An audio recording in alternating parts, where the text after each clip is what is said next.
couldn't make anything up. You can make anything up in fiction, even historical fiction.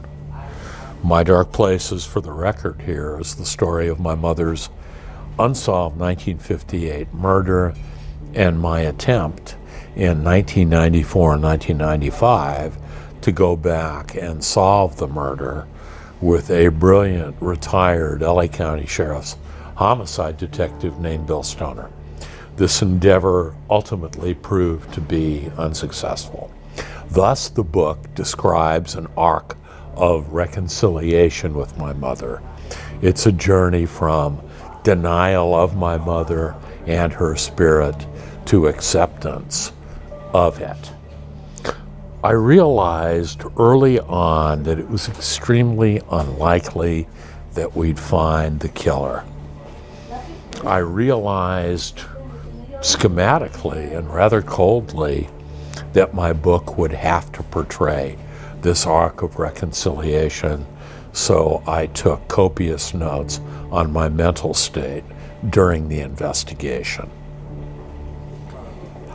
What did you want to discover with this book, and were you surprised by what you found out about it? Many of the details of my mother's early life surprised me. It was not the version of her life that she had informed to me. Of course, she was killed when I was only 10 years old.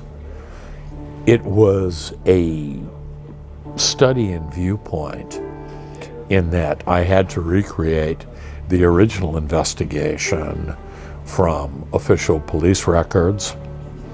I had to recreate Bill Stoner's life from his oral reminiscence, and I had to recreate my own early life from memory.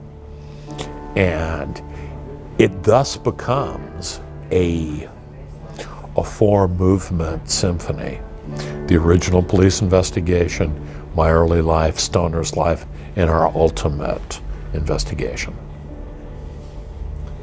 Spain loves your books. Yeah. What does it mean for you to see your books translated?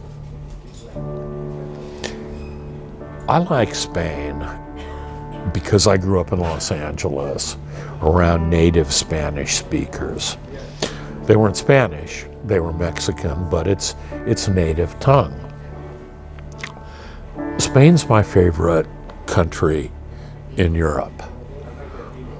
I understand enough Spanish to make my way in a labyrinthine manner through texts of my own. And that's compelling to me, to see my own work written in English in a tongue that I have about this much knowledge of.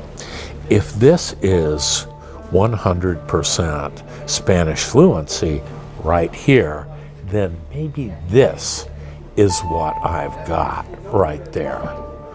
So I'm gassing on being here at BC NARA this year.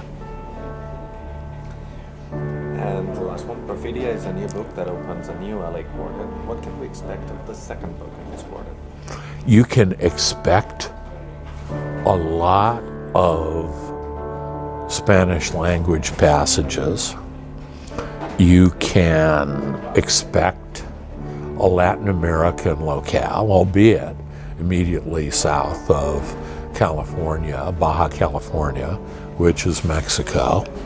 You can expect some great Latin American themes because the book, second novel, the second LA Quartet, set in the early days of World War II, most specifically early 1942, details the fiendish fascisto Salvador Abascal and his infamous Sinarquistas, an extreme rightist group that he headed up during World War II. So there's lots of good Latin American shit in this novel. Hola gatos, ¿qué tal? Yo soy el perro malo y feo.